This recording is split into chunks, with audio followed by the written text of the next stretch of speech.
Seventh മാത്സിലെ chapter 13 percent അഥവാ ശതമാനം എന്നാണ് കേട്ടോ ഡിസ്കസ് ചെയ്യുന്നത്.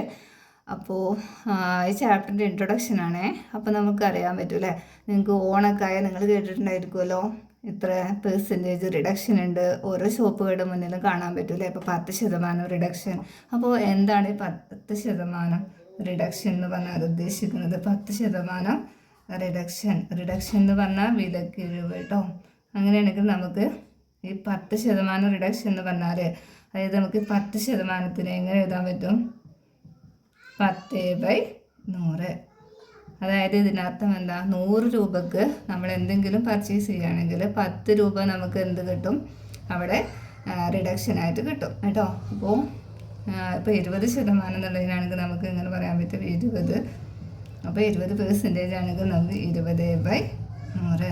അതായത് 100 രൂപക്ക് പർച്ചേസ് ചെയ്താൽ എത്രയായിരിക്കും? 20 രൂപ നമുക്ക് എന്തായിരിക്കും അവിടുന്ന് റിഡക്ഷനായിട്ട് കിട്ടും. അപ്പോൾ ഒരു ചോദ്യമുണ്ട്, അതിട്ട് റിലേറ്റ് ചെയ്തിട്ട് നിങ്ങൾ ടെക്സ്റ്റ് ബുക്കിൽ തന്നെയുള്ള ചോദ്യമാണ് കേട്ടോ. During Onam there are 30% of reduction in the price of a handloom cloth. What is the reductions in 3,750 rupees worth of clothes എന്നാണ് ചോദ്യം അല്ലേ. അതായത് ഓണമായിട്ട് എന്തുണ്ട്? ആ ഷോപ്പിൽ 30% എന്താണ് റിഡക്ഷനാണ് ഉള്ളത് എന്ന്. അതായത് 30% റിഡക്ഷൻ ഉണ്ട്. പിന്നെ അവിടുത്തെ അവർ എത്ര രൂപക്കാണ് ക്ലോത്ത് വാങ്ങിയിട്ടുള്ളത്? 3,750. 3,750. ഈ 30% നമുക്ക് എങ്ങനെ എഴുതാം? 30/100 എന്ന് എഴുതാം അല്ലേ. അപ്പം നമുക്ക് ഇതിൻ്റെ റിഡക്ഷൻ കണ്ടുപിടിക്കാം. നമ്മൾ ആദ്യം ഈ ടോട്ടൽ എമൗണ്ട് എടുക്കുക കേട്ടോ. 150 ഇൻറ്റു എന്താണ് 30% അല്ലേ. അപ്പം 30/100. നമുക്കിതിലൊക്കെ 0 ഉള്ളതിനെ ക്യാൻസൽ ചെയ്യാം കേട്ടോ. അതല്ലാന്നുണ്ടെങ്കിൽ ഡെസിമലാക്കിയിട്ടും ഇത് ചെയ്യാം. പക്ഷെ ഇവിടെ 0 ആണ്, നമുക്കതിനെ ക്യാൻസലാക്കി ചെയ്യാനാണ് കുറച്ചുകൂടെ ഈസി ആയിട്ടുള്ളത്. അപ്പോൾ നമുക്ക് ഇതിലത്തെ 0 ക്യാൻസലാക്കാം. അപ്പോൾ 375 ഇൻറ്റു എന്താണ് 3 ചെയ്യാം കേട്ടോ. അപ്പോൾ 375 ഇൻറ്റു 3. അപ്പോൾ നമുക്ക് റിഡക്ഷനായിട്ട് എത്ര കിട്ടും? 1,125 റുപ്പിയാണ് കേട്ടോ. അതായത് നമ്മൾ റിഡക്ഷൻ = എത്ര കിട്ടുക? 1,125 എന്ന് എഴുതി കേട്ടോ. അത്രയും രൂപ. അതായത് ഇനി ഇതിന് നമ്മൾ ഷോപ്പിൽ പേ ചെയ്യേണ്ട എമൗണ്ടാണ് ചോദിക്കണമെങ്കിലോ റിഡക്ഷൻ ചോദിച്ചാൽ ഇത് എഴുതി കൊടുക്കുക. ഇതിൽ എത്ര എമൗണ്ട് നമുക്ക് അവിടെ പേ ചെയ്യണമെന്ന് ചോദിച്ചാൽ നമ്മൾ എന്ത് ചെയ്യണം? ആ ടോട്ടൽ എമൗണ്ട് ഉണ്ടല്ലോ, ഇതിൽ നിന്ന് ഇത് കുറക്കുക അല്ലേ.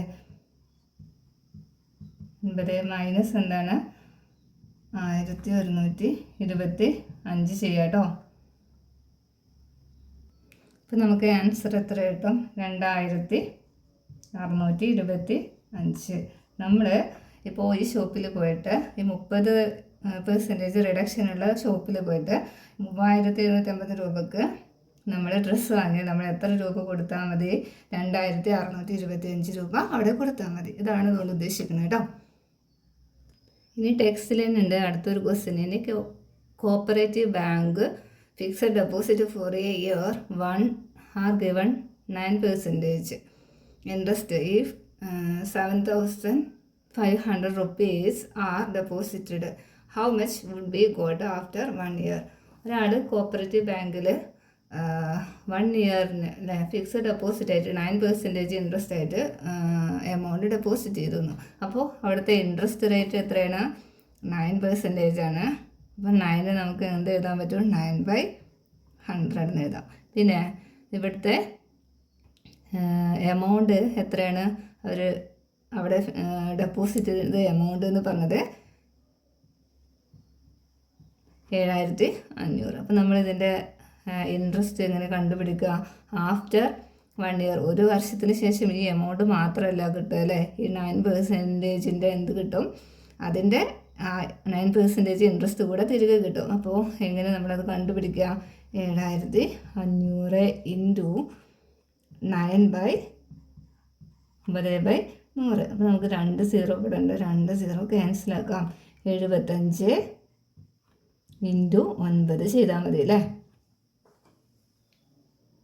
ഇപ്പോൾ നമുക്ക് 675. ഇനി അതായത് ആഫ്റ്റർ 1 ഇയർ കഴിഞ്ഞാൽ 1 വർഷം കഴിഞ്ഞാൽ എത്ര എമൗണ്ട് തിരിച്ച് കിട്ടുമെന്ന് ചോദിച്ചാൽ ഇതാണ് അവിടുത്തെ 1 വർഷം കഴിയുമ്പോഴത്തെ ഇൻട്രസ്റ്റ് എന്ന് പറയുന്നത്. അപ്പോൾ 1 വർഷം കഴിഞ്ഞാൽ എത്ര ബാക്കി തിരികെ കിട്ടുമെന്ന് ചോദിച്ചാലോ എത്ര കിട്ടും?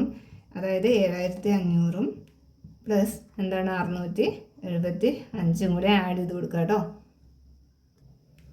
അപ്പോൾ 8175 രൂപ അവർക്ക് എന്താണ് ആഫ്റ്റർ 1 ഇയറിന് ശേഷം തിരികെ ലഭിക്കും കേട്ടോ. ഇതാണ് ഇവിടുത്തെ ഇൻട്രസ്റ്റ്. അപ്പോൾ നമ്മളത് അതും കൂടെ ആഡ് ചെയ്തിട്ട് വേണം നമുക്ക് ഇതിൻ്റെ ആഫ്റ്റർ 1 ഇയറിന് ശേഷമുള്ള എമൗണ്ട് കണ്ടുപിടിക്കാൻ കേട്ടോ. ഇനി നിങ്ങൾ ടെക്സ്റ്റിൽ ഒരു ടേബിൾ തന്നിട്ട് ഫില്ല് ചെയ്യാൻ പറഞ്ഞിട്ടുണ്ട്. ആദ്യത്തെ ടേബിൾ അവിടെ ഫില്ല് ചെയ്തിട്ടുണ്ട്. അപ്പോൾ അതെങ്ങനെ കിട്ടിയെന്ന് നോക്കാം കേട്ടോ. ആദ്യം പെർസെൻറ്റിൽ 50% അല്ലേ. അപ്പോൾ അതിനെങ്ങനെ നമ്മൾ ആസ് ഫ്രാക്ഷൻ എഴുതുക? അപ്പോൾ നേരത്തെ ആദ്യം പറഞ്ഞില്ലേ ഇങ്ങനെയാണ് നമ്മൾ എഴുതിയത് 50/100. ഇനി ഇതിൻ്റെ റെഡ്യൂസ്ഡ് ഫോം ഇതിനെങ്ങനെ നമ്മൾ ചുരുക്കി എഴുതുക? നമുക്കിങ്ങനെ എഴുതാം 50/100 എന്നാണ് അല്ലേ. ഇവിടുത്തെ 0 ക്യാൻസലാക്കാം. അപ്പോൾ നമുക്ക് എന്ത് കിട്ടും? 5/10. 5ൽ 5 രണ്ടിനും കോമൺ ആയിട്ട് പോണത് 5 ആണ്. അപ്പോൾ അത് വെച്ച് നമ്മളതിനെ റെഡ്യൂസ് ചെയ്യാം കേട്ടോ. 1 10ൽ 2 1/2 എന്ന് കിട്ടും.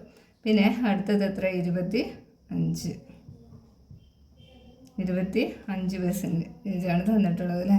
അപ്പോൾ നമ്മളിതിനെ ഇതെങ്ങനെ എഴുതും? 25/100. ഇനിയോ ഇതിന് നമ്മളിതിനെ അതായത് ഇവിടെ നമുക്ക് 0 ഒന്നും ക്യാൻസലാക്കാനില്ല അല്ലേ. അപ്പോൾ രണ്ടിലും കോമൺ ആയിട്ട് പോണ നമ്പർ എടുത്തിട്ട് ഇതിനെ എന്താക്കുക? ഡിവൈഡ് ചെയ്യാം കേട്ടോ. 25ൽ 25 തന്നെ ഒരു പ്രാവശ്യം.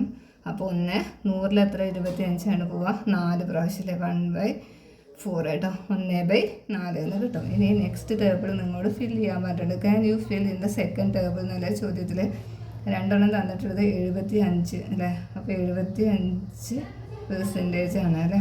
അപ്പോൾ നമ്മൾ 75/100 എന്ന് എഴുതും. ഇനി 75/100 75ൽ 100ൽ നമുക്ക് 0 ക്യാൻസലാക്കാനില്ല. നമ്മളിതിനെ റെഡ്യൂസ് ചെയ്യാം.